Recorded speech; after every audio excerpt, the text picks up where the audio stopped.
வாழ்க வையகம், வாழ்க வையகம், வாழ்க வளமுடன். குரு வாழ்க, குருவே துணை. குருவின் மலரடி போற்றி. சிந்தனையை உடல் நலத்தை சீரமைத்து உய்வித்த குருவே வாழ்க. தியானமே யோகம், யோகமே ஞானம். தமிழ் ஆனந்த யோகம். வாழ்க வளமுடன்.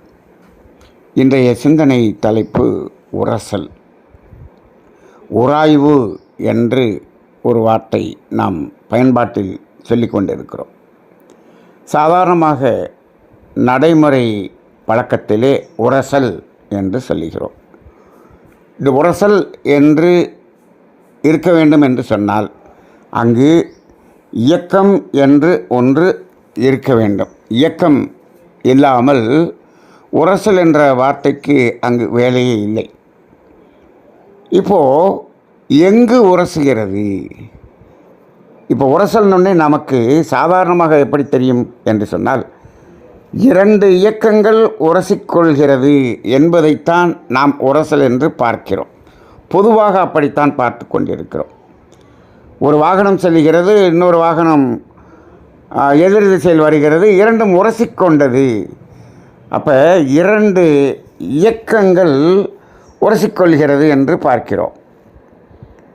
அப்போ அதுபோல் இயக்கங்களும் என்பதுதான் உரசலாக மாறுகிறதா என்று கேட்டால், அடிப்படை தத்துவத்தை இப்பொழுது நாம் புரிந்து கொண்டு அதன் பிறகு இந்த உரசல் என்பதை பார்க்க போகிறோம்.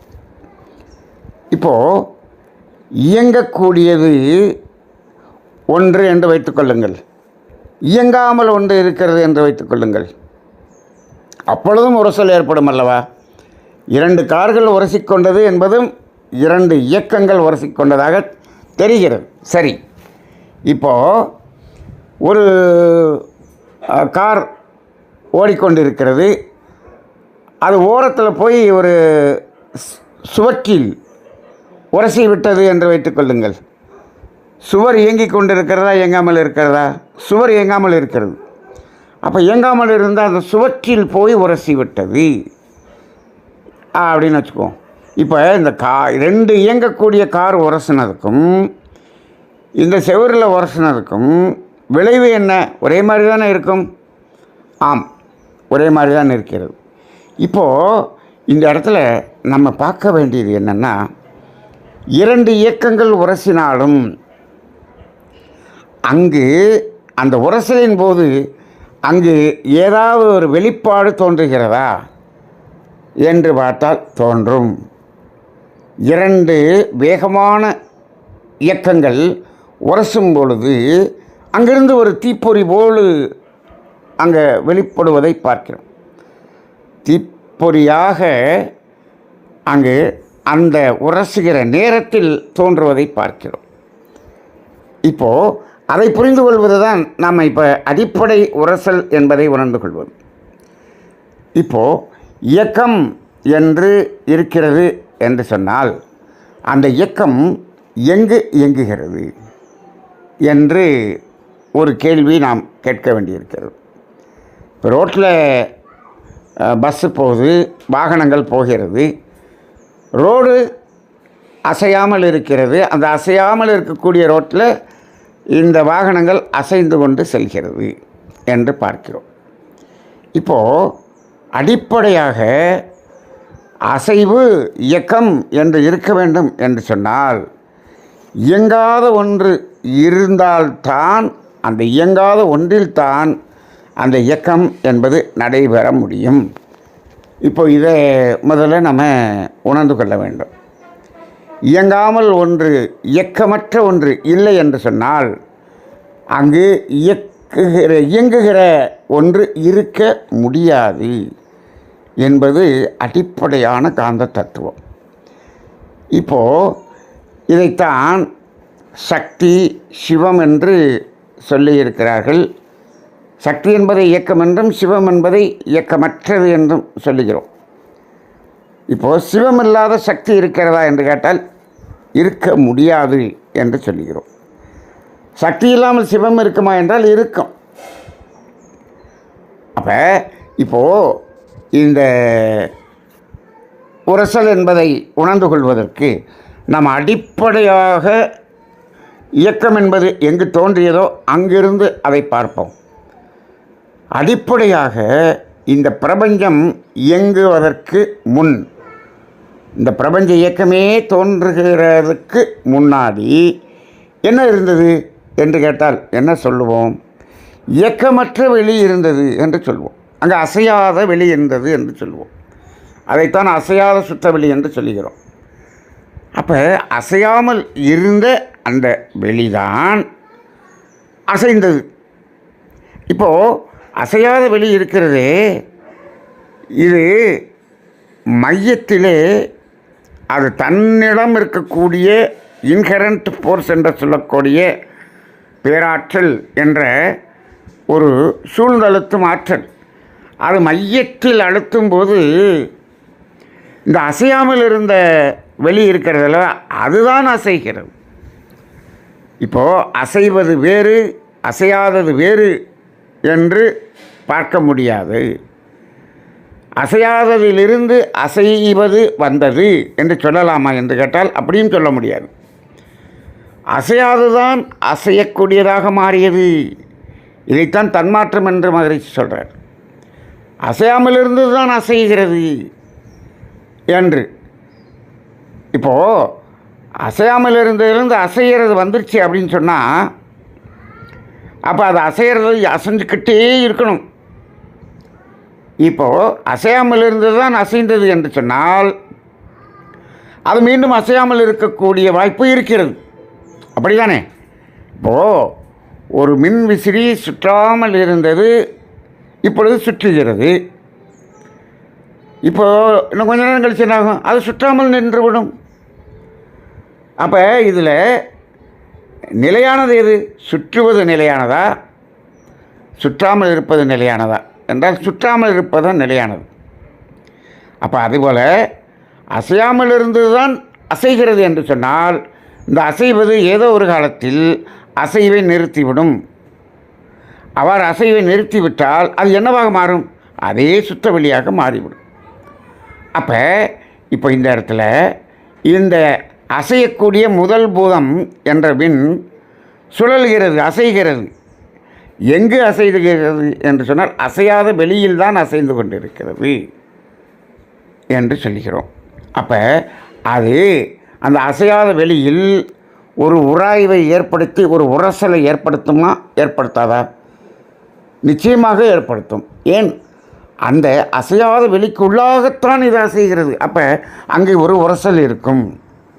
சரி, அது பெரிஃபெரியில் தான் இருக்குமான்னு கேட்டால், இந்த அசையக்கூடிய அந்த சுழல் இயக்கம் இருக்கிறதே, முதல் பூதம் என்ற விண், அது ஒரு சுழல் அலை.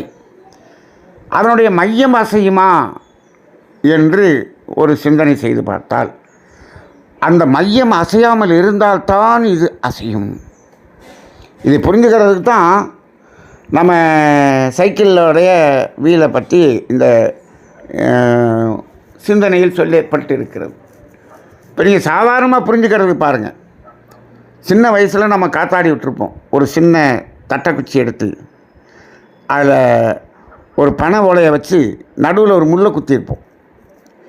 இந்த பனை ஓலை சுற்றும் காத்தாடி போல, ஆனால் அந்த முள் அசையாமல் இருக்கும். இந்த முள் அசையாமல் இருந்தால் தான் இந்த பனை ஓலை சுத்தம். இது சும்மா தானே இருக்குன்னு அதை பிடிக்கிட்டோம்னா பனை ஓலை சுத்தாது. அதை மையமாக வைத்து தான் சுற்றுகிறது. இந்த பனை ஓலை அந்த முல்லை உரசி கொண்டிருக்கிறதா? நிச்சயமாக உரசிக்கொண்டே தான் இருக்கும். இப்போ அதே போல் தான் சைக்கிளில் ஆக்சல், ஒரு மாட்டு வண்டியில் அச்சாணின்னு சொல்லுவாங்க, அது அசையாமல் இருக்கும். அப்போ ஒரு அணுவுக்கு மையத்தில் அசையாத சுத்தவெளி என்பது இருக்கிறது. அப்படின்னா முழுமையாக இந்த விண் என்பது மையத்தில் இருக்கக்கூடிய சுத்தவெளியிலும் அசைந்து உரசிக்கொண்டு தான் இருக்கிறது. வெளியில் இருக்கக்கூடிய அந்த இயக்கமும் வெளியில் இருக்கக்கூடிய வெளியோடு உரசிக்கொண்டு தான் இருக்கிறது. அப்போ இயக்கம் எப்பொழுது தோன்றியதோ அப்பொழுதே உரசல் என்பது தொடங்கிவிட்டது. அப்போ இந்த உரசல் ஏற்படுவதனால் அந்த உரசல் என்று எப்பொழுது ஏற்படுகிறதோ அப்பொழுது அதிலிருந்து ஒரு விரிவலை தோன்றும். அந்த விரிவலை தான் என்னவாக மாறுகிறது? காந்தமாக மாறுகிறது என்று சொல்லுகிறோம். அப்படி என்று சொன்னால் இந்த உரசலினால் வெளிப்படும் அலை விரிவலை, அந்த விரிவலை அந்த வெளியோடு கலந்து காந்தமாக மாறிக்கொண்டே இருக்கிறது. இப்போ அப்படின்னு சொன்னால் ஒரு விண் அசைய ஆரம்பித்ததிலிருந்து அந்த விண் இயக்கத்தை நிறுத்துவதற்கு வரை இந்த உரசல் என்பது இருந்து கொண்டே தான் இருக்கும். அப்படி என்று சொன்னால் அங்கு காந்தம் என்பது தோன்றிக்கொண்டே தான் இருக்கும். அதைத்தான் நம்ம தமிழ் ஆனந்த யோகத்தில் இந்த காந்தம் என்பதை எப்படி சொல்லுகிறோம்? அது தோன்றிக்கொண்டே இருக்கும், மறைந்து கொண்டே இருக்கும், இருந்து கொண்டே இருக்கும் என்று நாம் அடிக்கடி சொல்வோம். அப்போ தோன்றுவதும் மறைவதுமான ஒரு தொடர் நிகழ்ச்சி அங்கு நடக்கிறது. ஏனென்று சொன்னால் இந்த உரசல் என்பது 24 மணி நேரமும் உரசல் இருந்து கொண்டே இருக்கிறது. அப்போ ஒரு அணுவை எடுத்து பார்த்தாலே அதிலேயே நமது காந்த தத்துவம் என்பது விளங்கிக் கொள்கிறோம். அப்போ இப்படித்தான் காந்தம் என்பது தோன்றுகிறது என்று சொன்னால் இந்த உலகம் முழுவதும், இந்த பிரபஞ்சம் முழுவதும் பார்க்கிறோமே, எல்லாமே இந்த விண்ணினுடைய கூட்டு தானே. இந்த விண்ணினுடைய கூட்டு தான் காற்று, நெருப்பு, நீர், நிலம் என்ற பஞ்சபூதங்கள். அப்போ ஒவ்வொரு அணுவும் சுற்றி உரசிக்கொண்டு சுற்றுவது போல கோடிக்கணக்கான அணுக்கள் இணைந்து ஒவ்வொன்றும் தனித்தனியாக உரசிக்கொண்டு தான் சுற்றுகிறது. ஒரு விண்ணுக்கும் இன்னொரு விண்ணுக்கும் இடையில் என்ன இருக்கிறது? அங்கேயும் சுத்தவெளி இருக்கிறது. அந்த பெரியும் உரசிக்கொண்டு இருக்கிறது, மையமும் உரசிக்கொண்டு இருக்கிறது. அப்போ இந்த தனியாக சுற்றும்போது அந்த உரசலினால் வெளிப்படக்கூடிய காந்தம் என்பது அடிப்படை காந்தம். இதே காற்றிலிருந்து வெளிப்படும் போது அது சப்தம் என்ற ஒளியாகவும், நெருப்பிலிருந்து வரும்போது வெளிச்சம் என்ற ஒளியாகவும், நீரிலிருந்து வரும்போது சுவையாகவும், மண்ணிலிருந்து வரும்போது வாசனை என்ற மனமாகவும் வெளிப்படுகிறது. அப்போ இந்த காந்தத்தின் தன்மாற்றங்கள் தான் இந்த 5 வகையாக இருக்கிறது. ஆக இந்த உரசல் என்ற ஒன்று இந்த பிரபஞ்சம் இயங்கிக் கொண்டிருக்கும் வரை இருந்து கொண்டே தான் இருக்கும். அப்படி என்று சொன்னால் காந்தம் இப்பொழுது குறைவதற்கு வாய்ப்பு இருக்கிறதா? இல்லை. அதனால தான் அதை அட்சய பாத்திரம் என்று சொல்வார்கள். எவ்வளவு அழுனாலும் அதில் குறையாது. ஏன்? உற்பத்தி நடந்து கொண்டே இருக்கும். அப்படிப்பட்டது தான் அந்த காந்தம் என்று சொல்கிறோம். சரி, அப்போ இந்த அடிப்படையிலே இந்த உரசல் என்பதை நாம் உணர்ந்து கொள்கிறோம். இதைத்தான், இந்த உரசலைத்தான் எப்படி சொல்லிவிட்டாங்க? சிவம் என்ற அசையாத சுற்றவெளியை சிவன் என்றும், அசையக்கூடிய சக்தி என்பதை பார்வதி என்றும் இவர்கள் உருவகப்படுத்தி மக்களுக்கு புரிய வைப்பதற்காக அந்த இருவரையும் கணவன் மனைவியாக சித்தரித்து இருவரும் உரசினார். அதிலிருந்து வெளிப்பட்ட பிறந்த குழந்தை அதுதான் காந்தன், முருகன் என்று அந்த சிவனுக்கும் பார்வதிக்கும் குழந்தை பிறந்ததாக வைத்து விட்டார்கள். முதலில் விநாயகர், அப்புறம் முருகன்னு சொல்லுவாங்க. இது என்ன என்று சொன்னால் அதை காந்தத்தைத்தான் அப்படி சொல்லுகிறோம். அப்போ இந்த உரசலினால் ஏற்பட்ட விளைவு இது புரிய வைப்பதற்காக சொல்லப்பட்டதாக இருக்கிறது. அப்போ இந்த இரண்டும் இணைந்து தான் இருக்கிறது. அப்போ சிவமில்லாத சக்தி இல்லை என்று சொல்லும்போது அப்போ அதைத்தான் அந்த அர்த்தநாரி என்ற உருவத்தில் சிவம் பாதி சக்தி பாதி என்பதாக அவர்கள் காட்டினார்கள். அர்த்தநாரி என்பது தான் காந்தத்தை குறிக்கக்கூடியதாக இருக்கிறது. ஆக இந்த உரசல் என்பது 2 இயக்கங்களினால்தான் உரசல் என்று நாம் சொல்லிக்கொண்டிருக்கோம். இல்லை, நாம் அந்த சுற்றவெளியாகிய வெளியை நாம் கண்ணால் பார்ப்பதில்லை. அது இல்லாத இடமும் இல்லை. ஒரு அணுவுக்கு மையத்தில் இருக்கிறது, ஒரு அணுவுக்கும் இன்னொரு அணுவுக்கும் இடையில் இருக்கிறது, இந்த பிரபஞ்சத்தை கடந்தும் இருக்கிறது என்று சொன்னால் இப்போ இந்த சுற்றவெளி இல்லாத இடம் எது சொல்ல முடியுமா? முடியாது.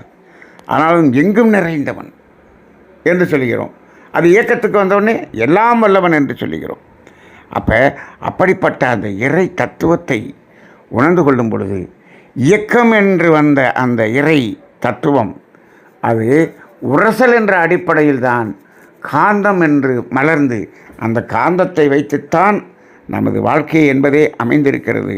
எனவே இது ஒரு அடிப்படையாக ஒரு சிந்திக்க வேண்டிய ஒரு சித்தாந்தமாக இருக்கிறது.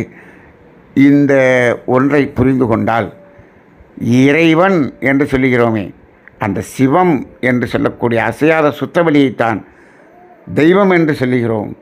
இப்படிப்பட்ட தெய்வம் என்பது வேறு வேறாக இருக்க முடியுமா என்று சொன்னால் இந்த பிரபஞ்சம் முழுவதும் ஒரே தெய்வம்தான். ஆனால் இதை பல பல தெய்வங்கள் என்று வைத்துக்கொண்டு, வடிவங்களை வைத்துக்கொண்டு இப்பொழுது சண்டையிட்டு கொண்டிருக்கக்கூடிய சமுதாயத்துக்கு இந்த ஒரு சிந்தனை அவர்கள் அனைவரையும் ஒன்றிணைக்கக்கூடிய ஒரு சிந்தனையாக இருக்கும் அல்லவா? எனவே இன்றைய சிந்தனையை உலகில் உள்ள எல்லா மனிதர்களுக்கும் இதை பகிரச் செய்யுங்கள். இதை கேட்கட்டும்.